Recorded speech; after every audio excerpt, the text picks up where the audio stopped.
अच्छा भाई, तो लास्ट क्लास के अंदर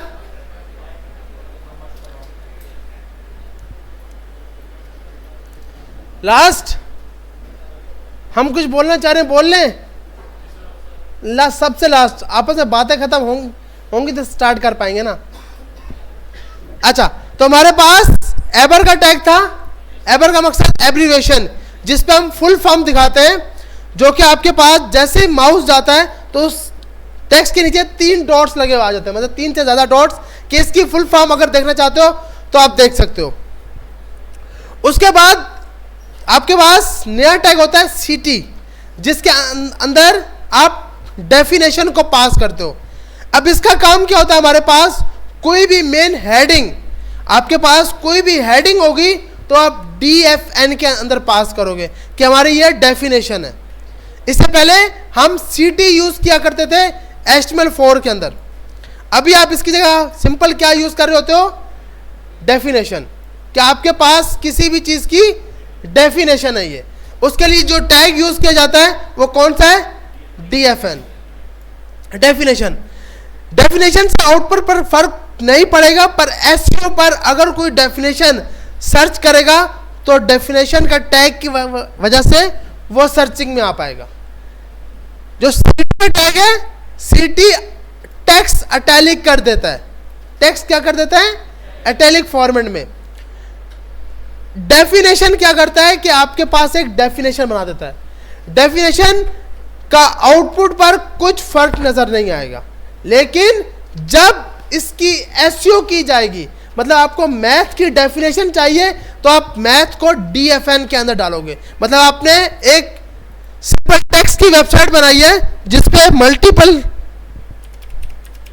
मल्टीपल कोर्सेज है और उसमें एक मैथ का लफ्ज है, तो मैथ के लफ्ज को ताकि यूजर जैसे ही सर्च करे वो उसके पास आ सके, तो आप किस पे डालोगे, DFN। DFN का मकसद कि डेफिनेशन, इसका आउटपुट पर कोई फर्क नहीं पड़ेगा। जैसे कि आपको बुक में जो ये ब्लू कलर से लिखा है ना, इसको लाजमी आपने रीड करना है कि डेफिनेशन से आउटपुट पर फर्क नहीं पड़ेगा, पर जब SEO से किसी डेफिनेशन को सर्च किया जाए, जी स्क्रीन शो नहीं हो रही,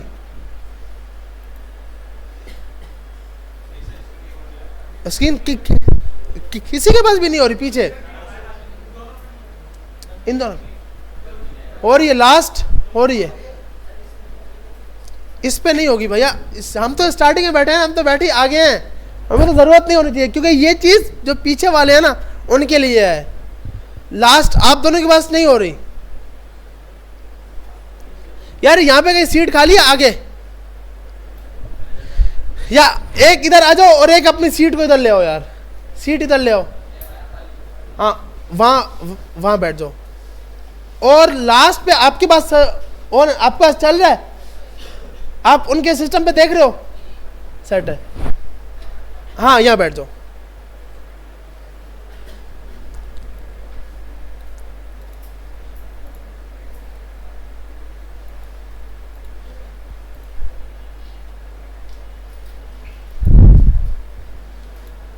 तो हमने लास्ट क्लास में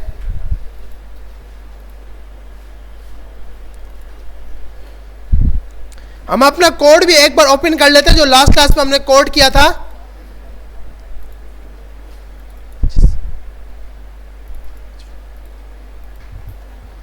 तो हमने कुछ टैग अभी तक यूज किए हैं। लास्ट में एबर का टैग यूज किया था।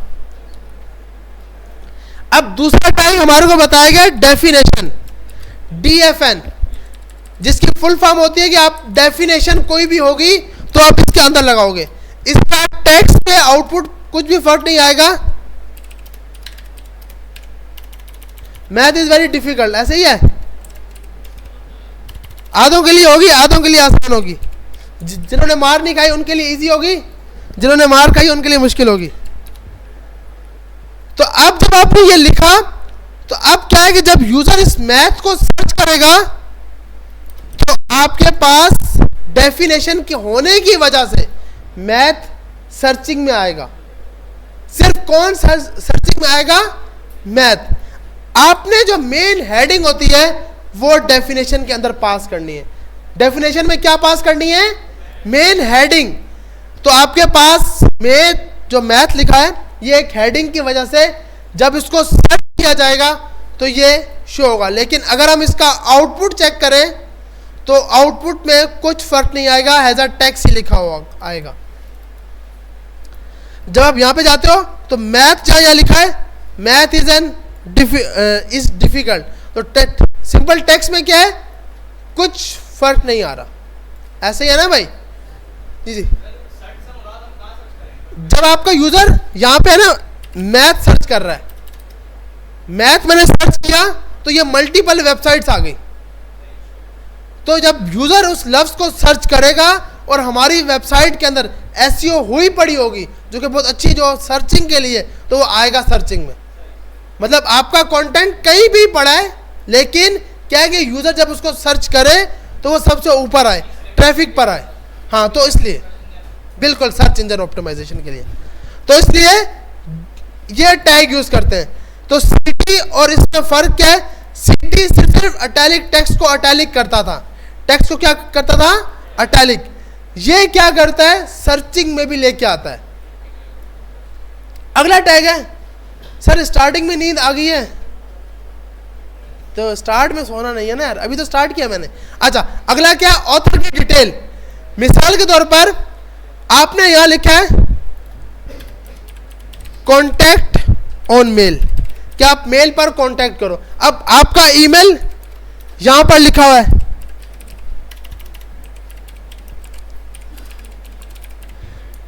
सही है भाई। अब हमने ये gmail.com अपना ईमेल लगाया है, हम चाहते हैं यूजर जैसे इसके ऊपर क्लिक करे तो उसका जो भी जहां से भी वो ईमेल करेगा वो ओपन हो जाए, आउटमेल से करेगा, जीमेल से करेगा, तो वो इस पर क्लिक करे, वो उस टैब पर चला जाए ताकि हमें ईमेल सेंड कर सके। तो इसके लिए हम यूज करते हैं एड्रेस का टैब। क्या यूज करते हैं, एड्रेस का टैब। तो अब हम इसको यूज कैसे करेंगे, जैसे मिसाल के तौर पर हमने एक पी का टैग पैराग्राफ के अंदर एड्रेस को बना लिया, एड्रेस में लिखा SMIT कॉन्टैक्ट या कॉन्टैक्ट अस, और उसके बाद आप पास करोगे ए रेफरेंस का टैग, ए का टैग, कौन सा टैग, ए का टैग। ए का टैग जिसकी फुल फॉर्म होती है anchor tag, anchor tag. H reference की फुल फॉर्म है हाइपर रेफरेंस, कि आपका रेफरेंस जब यूजर इसके ऊपर क्लिक करे तो किस पेज पर जाए। तो हमें एक चीज पता लग गई कि एक ए का टैग होता है जिसको बोला जाता है एंकर टैग। एंकर टैग का काम होता है कि आपके पास एंकर के ओर कर ऐसे होगा, CHOR ना, anchor, anchor tag. Anchor tag हमारे पास ए का टैग है, इसके अंदर एक एट्रीब्यूट होता है, कौन सा, हाइपर रेफरेंस, जिसकी एच रेफरेंस जिसकी फुल फॉर्म होती है हाइपर रेफरेंस। तो हम लोग ए का टैग यूज करते हैं, क्यों यूज करते हैं, इसको यूज करने की ये move from one page to another,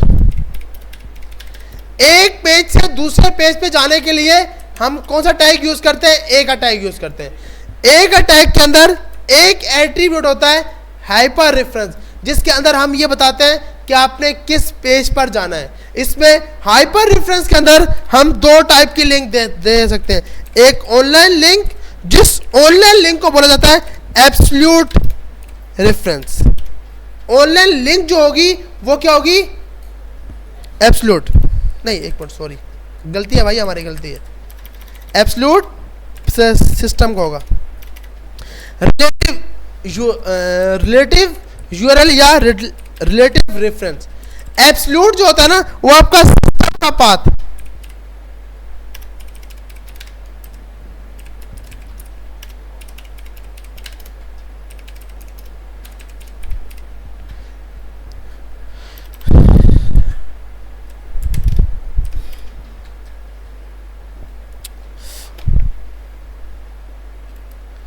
इसका ये उतर गया यार कीबोर्ड।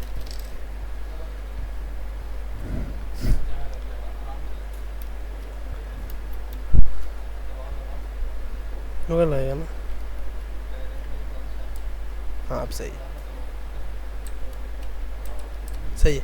अच्छा, तो हमारे पास ऑनलाइन लिंक जो भी होगी उसको हम क्या बोल लेंगे, रिलेटिव यूआरएल, क्योंकि वो लिंक आपके इंटरनेट पर पड़ी हुई है।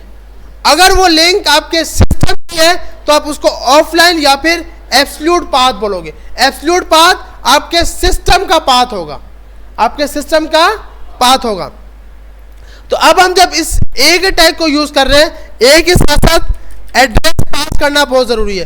तो एड्रेस का टैग भी पेयर टैग है, एड्रेस का टैग भी क्या है, पेयर टैग, जिसको ओपन भी होना है और क्लोज भी होना है। और ए का टैग भी ओपन भी होगा और क्लोज भी होगा। तो हमने एड्रेस का टैग बनाया, इसके अंदर लिखा कॉन्टैक्ट अस। इसके बाद इस हाइपर रेफरेंस के अंदर आपने जब ये लिंक लगानी है, लिंक अपना मेल लगाना है, क्योंकि हमने क्या बात की, हम यहां पर क्या देंगे, अपना ईमेल देंगे। ऐसे है ना भाई, जब यूजर इसके ऊपर क्लिक करे तो ये ईमेल बाय डिफॉल्ट टू में जाके सेट हो जाए। टू में हो या फ्रॉम में हो, टू में। तो हम यहां पे जाकर इसको पास करेंगे। पास करते वक्त हमें एक चीज लिखनी है, मेल टू, मेल टू, उसके बाद कॉलन और ये पेस्ट कर देंगे। तो आपके पास एड्रेस का टैग आ गया। मेरे भैया अब से वीडियो दिया करूंगा, ये वीडियो रिकॉर्ड हो रही है, ये वीडियो मिलेगी, इसमें सब कुछ आ रहा है, इसमें वॉइस के साथ आ रहा है, तो कोशिश करो। हाँ अभी समझो, क्योंकि वीडियो में फिर समझ आएगी नहीं, बिल्कुल। तो कॉन्टैक्ट अस के अंदर ए का टैग, ए के टैग के अंदर हाइपर रेफरेंस, हाइपर रेफरेंस में हमने ये क्या चीज पास की है, आप बोलोगे भाई ये वैल्यू के साथ एक एट्रीब्यूट पास किया, ये भी, तो बोलोगे ये भी एट्रीब्यूट है, ये भी एट्रीब्यूट है। एट्रीब्यूट तब होगा जब आपने कॉलर लगाया है, यहां पे क्या लगा दिया, वैल्यू के अंदर भी एट्रीब्यूट पास कर दिया, वैल्यू के अंदर भी एट्रीब्यूट पास कर दिया। मेल टू, मेल का मकसद के बाद आपने किसको मेल करना है, मेरा जो मेल, जो ईमेल होगा, अब आप अपना ईमेल यूज कर रहे हो, अपनी वेबसाइट ओपन कर रहे हो, तो हमें आपका ईमेल नहीं पता। सिर्फ क्या है कि अगर आपने हमसे कांटेक्ट करना है तो हमारा ईमेल आपको पता होना चाहिए, ऐसे ही है ना भाई। तो हमने क्या किया, मेल टू के नाम से मेल टू एक एट्रीब्यूट पास किया, उसके अंदर जाके अपना जीमेल लगा दिया, जो भी आपका जीमेल है। तो आपने बोला क्लिक, अब हम देखते हैं पेज पर, रिफ्रेश करते हैं। हमने आउटपुट का, अच्छा अब तक रन नहीं किया, ये रहा। तो हमने लास्ट पे आके जब चेक करेंगे, अच्छा ऐसा करते हैं, ऊपर वाला कोड कमेंट कर देते हैं। कोई भी कोड ना उसको हटाना नहीं है, क्योंकि बहुत मेहनत से लिखा है भाई, हमने भी और आप भी जब लिखोगे तो मेहनत है, तो उसको कमेंट करना है। कमेंट करने क्या है, सिलेक्ट, जो कोड आपने कमेंट करना है वो कोड सिलेक्ट कर लो, कंट्रोल स्लैश, कंट्रोल स्लैश, जैसे पास करेंगे कंट्रोल के साथ स्लैश पास करेंगे तो ये कमेंट हो जाएगा। तो आपको एक नई चीज पता लगी कि भाई कमेंट, कमेंट हम क्यों करते हैं, ताकि वो कोड जो अभी हम चाहते हैं कि आउटपुट पर ना शो, वो कोड जो आउटपुट पर अभी शो ना हो लेकिन हम बाद में उसको देखना चाहेंगे, तो हम क्या कर देंगे, कमेंट। कमेंट करने का शॉर्टकट है कंट्रोल प्लस स्लैश। अब दो टाइप की होती है, फॉरवर्ड और बैकवर्ड, ये फॉरवर्ड स्लैश, सही है भाई। तो आप कंट्रोल प्लस फॉरवर्ड स्लैश लगाओगे तो कोड आपका क्या हो जाएगा, कमेंट हो जाएगा। अब मैं किसी भी लाइन के ऊपर, जैसे मिसाल के तौर पे इस लाइन पे करूंगा तो इसमें और ये जो अभी हमने किया था इसमें फर्क है, देख रहे हो क्या फर्क है। जब मैं इसके ऊपर खड़े होकर कमेंट कर रहा हूं तो ये कमेंट आपके पास हो रहा है सिंगल लाइन कमेंट, ये हमारे पास क्या है, मल्टी लाइन कमेंट। HTML के अंदर जब भी कोड को कमेंट किया जाता है उसकी टाइप आप जब भी रखोगे, आपके कोड की टाइप कमेंट करने की एक ही होगी, वो चाहे सिंगल लाइन कमेंट हो, कमेंट देखें, कमेंट ये काम करता है। अब देखो थोड़ी देर पहले मेरे पास यहां पर ये सब आ रहा है, अब मैं चाहता हूं कि यार ये सब ना आए, अभी जो मैं काम करा रहा हूं सिर्फ वो शो। मैंने जैसे पेज पे रिफ्रेश किया तो जो पिछला काम था वो शो नहीं होगा, जो अभी जो अनकमेंट होगा वो शो होगा। अनकमेंट का मकसद देखो, अब मैं ये भी तो चाहता हूं ना कि यार ये कोड हटाना नहीं है, क्योंकि बहुत मुश्किल से लिखा है भाई। जब मेहनत की है तो कोई भी कोड हटाना नहीं है, शुक्र है लिखा है भाई। अच्छा, तो अब हमारे पास जो कोड हम नहीं चाहते कि आउटपुट पर आए, उसको हम कमेंट करा देते हैं, उसको हम क्या कर देते हैं, कमेंट कर देते हैं। आगे जाके जब हम वेबसाइट बना रहे होंगे ना, तो हमारे पास मल्टीपल सेशन होंगे, हम हर सेशन के ऊपर लगाएंगे कि ये हमारा हेडर है, ये हमारा फुटर है, ये हमारा कंटेंट। तो उस टाइम भी हम कोड के ऊपर, अब जैसे मिसाल के तौर पर मैंने बोला भाई ये मेरा हेडर है, तो मैंने इसको भी कमेंट कर दिया ताकि मेरा यूजर कोई भी कल इसको कोड देखे उसको पता लगे अच्छा भाई ये आप इसका हेडर था, ताकि हेडर में चेंजिंग करनी है तो सिर्फ हेडर में जाए, ना कि फुटर में छेड़ता रहे और बाद में जाके देखे ओ भाई ये तो हेडर तो वैसे का वैसा है, फुटर पूरा घूम गया है। तो इसलिए हर कोड के ऊपर आप कोई भी छोटी कंपनी नहीं, अगर आपकी सिंपल बड़ी कंपनी में इंशाल्लाह काम करोगे तो वो चीज़ें फोर्स करते हैं। आपका जो प्रोजेक्ट मैनेजर होता है आपके ऊपर सख्ती करता है कि भाई हर कोड के ऊपर कमेंट लगाना ही लगाना है, क्योंकि कल आज आप काम कर रहे हो, 3 दिन बाद कोई और डेवलपर काम करेगा, तो वो ये ना हो कि स्टार्टिंग से स्टार्ट करे। अब क्लाइंट की चेंजिंग आई है, स्लाइडर को चेंज करना है, स्लाइडर की हाइट और विड्थ, तो कोई बंदा सर्च नहीं करेगा, वो यहाँ सर्च करेगा स्लाइडर का कमेंट कहाँ लगा हुआ है, वो स्लाइडर के सेशन पे पहुंच जाएगा और वहां जाके चेंजिंग कर देगा। तो वो आसान है या इतना बड़ा कोड देखना इजी है? वो आसान है ना भाई। तो इसलिए कंपनी इस चीज को प्रेफर करती है जी। देखें मिसाल के तौर पर, अब मैंने ये बोला कि यार मेरे पास ना, अब हम ऐसा करते हैं इसका सेशन बनाते हैं। ये देखें, ये हमने बोला ये हमारा हेडर है, ये हमारा क्या है, हेडर। हमने यहां तक इसको बना दिया हेडर, हमने इसको कमेंट किया। अब मैंने कहा भाई ये मेरा हेडर है। अब यहां पे जाकर जब मैं आउटपुट पे सर्च किया, अच्छा भाई अभी यहां से तो हेडर हट गया। अब क्लाइंट की रिक्वायरमेंट आई कि भाई जो कल आपने हेडर लगाया था ना वो मुझे फिर से चाहिए। मैंने सर्च किया हेडर, तो वो उसने मुझे यहां पहुंचा दिया। मैंने क्या किया, इस हेडर को दोबारा से अनकमेंट करा दिया। जैसे ही अनकमेंट किया तो यहां पे हेडर ऊपर आ गया। जी जी, वही कंट्रोल स्लैश, यही कमेंट। अब इसमें क्योंकि ये समझदार है, अगर कमेंट होगा तो कमेंट कर देगा, अनकमेंट है तो कमेंट कर देगा। मतलब कोड कमेंट था तो अनकमेंट, अनकमेंट था तो कमेंट। शॉर्टकट यही यूज होगा, कंट्रोल स्लैश। ठीक है भाई, आगे चलें। लास्ट समझ नहीं आ रही, हम कहां पे देख रहे हैं? यस आप, हाँ आप ही आ रही है समझ? सही से कोई चीज हो तो पूछिएगा, टेंशन नहीं है। पेट्रोल लगा के आए हो ना भाई? हाँ तो बहुत महंगा है यार। अच्छा अच्छा, तो हमारे पास एक चीज आ गई। अब जैसे मैं कहूँगा यार ये कोड इतना ज्यादा, अब मैं बार बार उसको नीचे करूं, आउटपुट देखूं, तो है ना कि भाई इस कोड को क्या कर दो, कमेंट कर दो।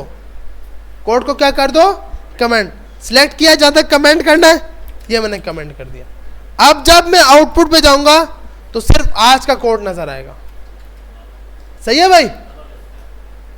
तो आपके पास ये चीज होगी। अब आगे चलते हैं। तो हम एड्रेस की बात कर रहे थे, उसको वहीं पे छोड़ के हम कहीं और निकल गए, वापसी आते हैं।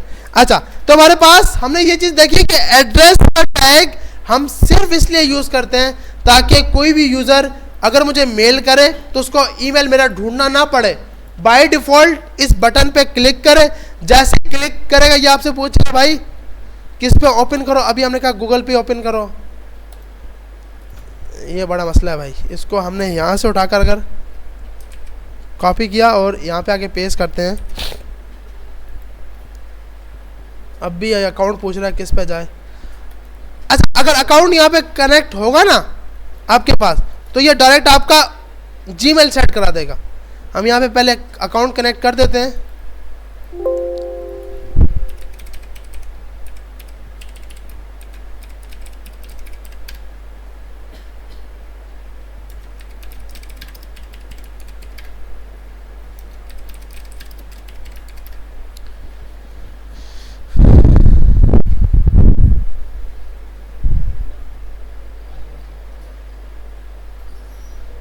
यार नेट नहीं चल रहा।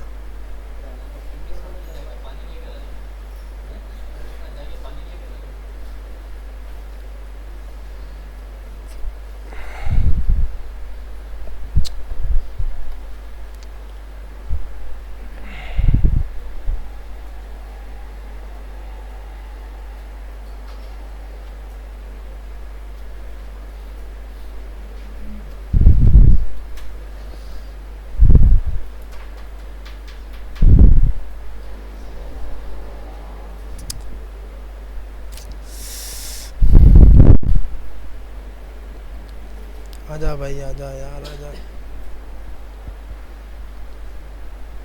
शुक्र है आया।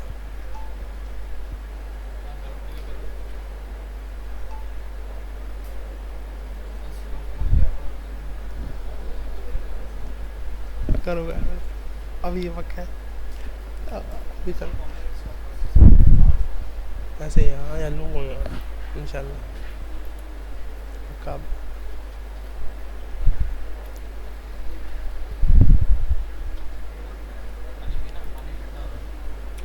पी लो पी लो, आप पी लें, आप पी लें।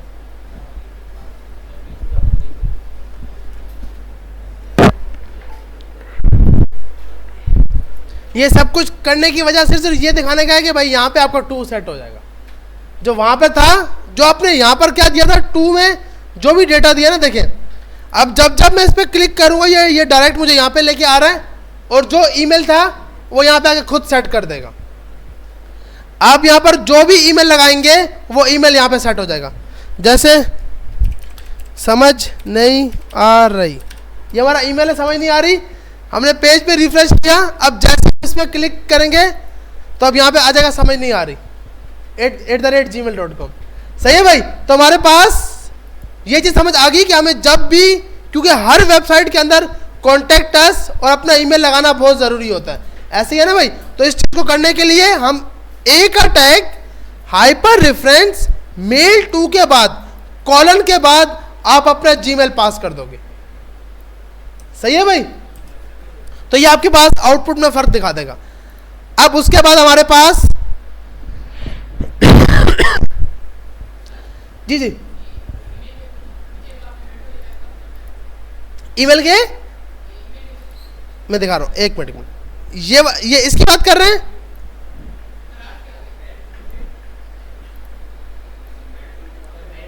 अच्छा मेल, अच्छा इसकी बात कर रहे हैं। मेल टू एक एट्रीब्यूट, देखो ये भी एट्रीब्यूट और ये भी, फर्क क्या है कि वो वैल्यू के अंदर एट्रीब्यूट पास हुआ पड़ा है।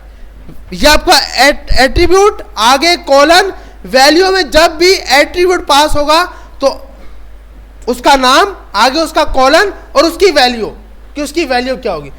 इसमें और इसमें फर्क है, ये टैग का एट्रीब्यूट है, ये एट्रीब्यूट का एट्रीब्यूट है।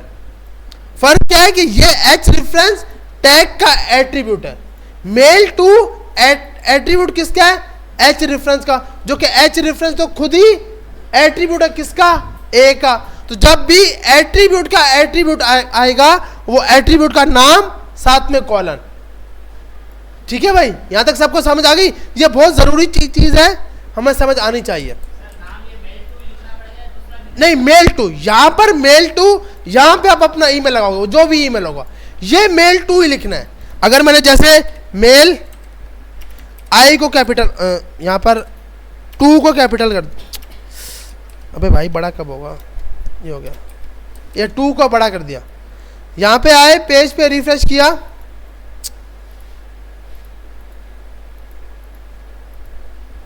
आपके पास यहां पर आपके पास 2 के अंदर जाकर इसने सेट कर दिया। अब मैं अगर एल को मैंने कैपिटल कर दिया, पेज पे रिफ्रेश किया, अब ये सही चल रहा है। लेकिन जैसे ही मेल 2 किया मैंने, स्पेलिंग गलत लिखी, अब ये क्लिक नहीं होगा। स्पेलिंग बड़ी हो छोटी हो कोई मसला नहीं, स्पेलिंग सही होनी चाहिए। अब जैसे ही मैंने मेल्स लिखा ना, मेल्स 2, इसको समझ नहीं आया। देखिए एस तो नहीं आता ना भाई, एस आता है मेल्स 2 में, तो एस हटाऊंगा, अब ये जाएगा, अब ये मूव करेगा। लेकिन इससे ये जाहिर हुई कि HTML के अंदर कैपिटल स्मॉल का कोई मसला नहीं होगा, सिर्फ लफ्ज सही होना चाहिए, स्पेलिंग सही होगी, स्पेलिंग सही होगी तो काम सही कर रहा होगा। तो आगे अब हमारे पास वे बंद क्यों हो गया यार। उसके बाद हमारे पास दो नई चीजें, इंसर्ट और डिलीट। जी जी, अभी देखो, अभी जब हम आगे जाएंगे ना तो हम H रेफरेंस की जगह हम इसको मल्टीपल पास कर रहे होंगे पाथ। अभी तक हमने यही देखा है कि मेल टू ही यूज कर रहे हैं, क्योंकि आगे जाके ना जब हम स्टाइल का टैग बनाएंगे, स्टाइल के अंदर जब हम बनाते हैं, जैसे हमने लास्ट क्लास में किया भी था, जैसे हमने स्टाइल यूज किया था ना भैया, ये अब ये भी एक एट्रीब्यूट है। ये किसका है? स्टाइल का। तो स्टाइल का एट्रीब्यूट जब भी लिखा जाएगा तो आपने यही यूज किया। स्टाइल खुद एक एट्रीब्यूट है, फिर उसके अंदर एक और एट्रीब्यूट है, कौन सा? कलर का। और कलर के आगे क्या लगाया हुआ है? कॉलन, क्योंकि जब भी एट्रीब्यूट का भी एट्रीब्यूट होगा तो इस तरह यूज किया जाएगा। तो आपने मेल टू भी एक क्या है? एट्रीब्यूट है। अच्छा, उसके बाद हमारे पास दूसरी चीज आती है इंसर्ट और डिलीट। जब अक्सर आप ई-कॉम वेबसाइट्स होती है ना, उसमें यूज करते हो। इंसर्ट की फुल फॉर्म की कोई वैल्यू इंसर्ट करनी है, डिलीट DL की फुल फॉर्म कोई चीज डिलीट करनी है। एक है इंसर्ट, दूसरा है डिलीट। इंसर्ट और डिलीट में क्या फर्क है ये देखते हैं। यहां जाके मैंने कहा टैक्स बी का टैग, मैंने कहा ओल्ड प्राइस, इसकी ओल्ड प्राइस थी 100 रुपया, और क्योंकि डॉलर बहुत महंगा हो गया है तो इसकी न्यू प्राइस है 1000 रुपये, डायरेक्ट 900 का इंक्रीमेंट। तो हमारे पास ओल्ड प्राइस ये आ गई, न्यू प्राइस ये आ गई। अब यूजर को यूं करके समझ नहीं आती, इससे हमारी यूआई क्या हो रही है? खराब हो रही है। ऐसे है ना भाई, कुछ अच्छा ही नहीं लग रहा कि ओल्ड प्राइस और न्यू प्राइस दोनों दिखानी नहीं है। इसकी जगह हमें दिया गया है डिलीट का टैग। क्या दिया गया है? डिलीट का टैग। आप उसमें से पास करोगे 100। ये आप देख रहे हो 100 के ऊपर क्या लगी आ गई? लाइन, कि भाई अब ये नहीं है, अब कुछ और प्राइस है। हम नेक्स्ट लाइन पे लेके आ जाते हैं। और उसके बाद अगर हम इसको भी नीचे रखते हैं, इंसर्ट, और यहां पे डाल देते हैं 1000, तो ये आगे ये भाई ये प्राइस नहीं है, ये इंसर्ट क्यों? नीचे जो लाइन आई है ये इंसर्ट की वजह से, ये INS का टैग अगर ये नहीं होता तो ये नीचे लाइन नहीं लगाता। सेंटर पे लाइन कौन लगा रहा है? DEL, डिलीट का टैग, जिसकी फुल फॉर्म है डिलीट।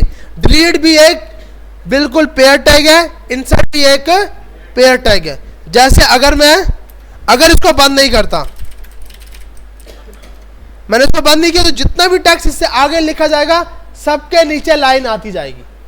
सबके नीचे क्या आती जाएगी? लाइन। तो हमने कोशिश करनी है जो टैग पेयर होगा उसको वहीं पर बंद कर देना है। जैसे बंद किया, अब लाइन यहां से हट गई। ठीक है भाई, समझ आ रही है सबको? तो पेयर और अनपेयर बहुत मेन चीज है। टैग कोई बंद नहीं हुआ, जैसे मैंने इसको बंद नहीं किया, ये लिखा, अब यह देख लो पूरे का पूरा डिलीट लग गया। फिर हम टेंशन में आते हैं, क्यों भाई ये कोड क्यों खराब हो रहा है? आपके पास शॉर्टकट होता है, Ctrl+A सिलेक्ट करो, Alt+Shift+F, ये आपको खुद बताएगा। अब ये देख लो, मैंने सिंपल क्या किया है, Ctrl+A, Alt, ओल्ड का टैग, Alt+Shift+F, Alt+Shift+F प्रेस करने से क्या हुआ? कोड एक स्ट्रक्चर फॉर्म में आ गया। कोड क्या आ गया? एंड करूं क्लास या फिर चाय का ऑर्डर करूं? यार तो नींद क्यों आ रही है, या मेरी समझ नहीं आ रही?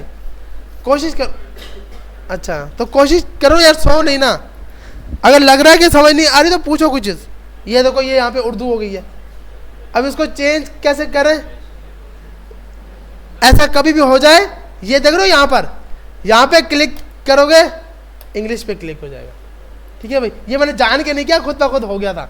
अच्छा अच्छा, तो हमारे पास दो चीजें, अच्छा हम क्या बात कर रहे थे, हाँ ये आपके पास एक शॉर्टकट है, alter alt plus shift plus F. इसका काम ये होता है कि आपके पास पूरे कोड को स्ट्रक्चर फॉर्मेट में लेके आ जाए, alt plus shift plus F. जैसे अभी मेरा कोड स्ट्रक्चर फॉर्मेट में नहीं है, ये आप देख रहे हो, ये फालतू पत्नी क्या लगा पड़ा है। अगर मैं इसको खराब भी करके दिखाऊं, ये देखें एक अटैक यहाँ पे आ रहा है, ये अब मैंने इसको सेव किया, मैंने कहा कंट्रोल ए का मकसद पूरे कोड को सिलेक्ट कर लो। अब शॉर्टकट क्या है, अल्टर शिफ्ट एफ। जैसे ही मैंने किया हर टैग सेट होके आ गया, एड्रेस यहां से स्टार्ट हो रहा है, ये लाइन बता रही है यहां से लेके यहां तक। अब ये डिलीट का टैग है ना, ये बोल रहा है भाई ओपन तो हुआ था, अभी तक ये क्लोज नहीं हुआ।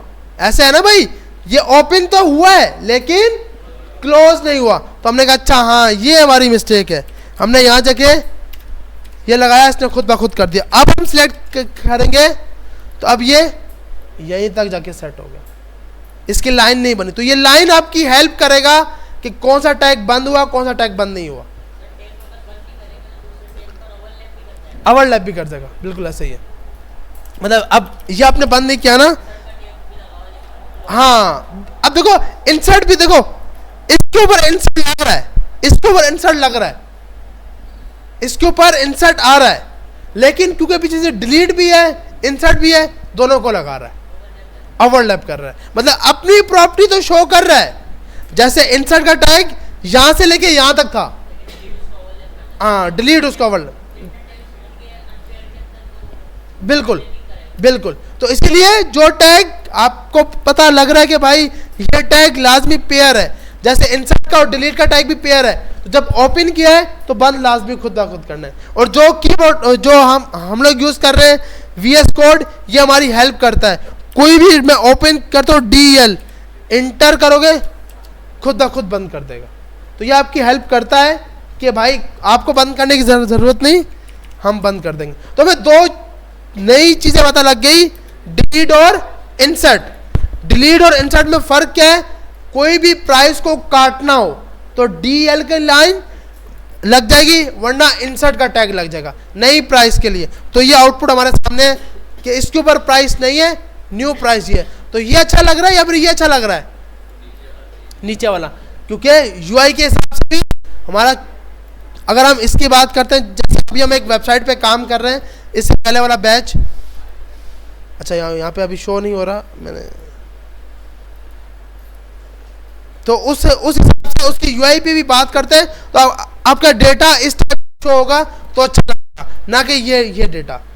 तो आपने अभी कोई भी चीज ओल्ड प्राइस है तो इस तरह लगाना है, इस तरह नहीं लिखना कि ओल्ड प्राइस ये है और न्यू प्राइस ये है।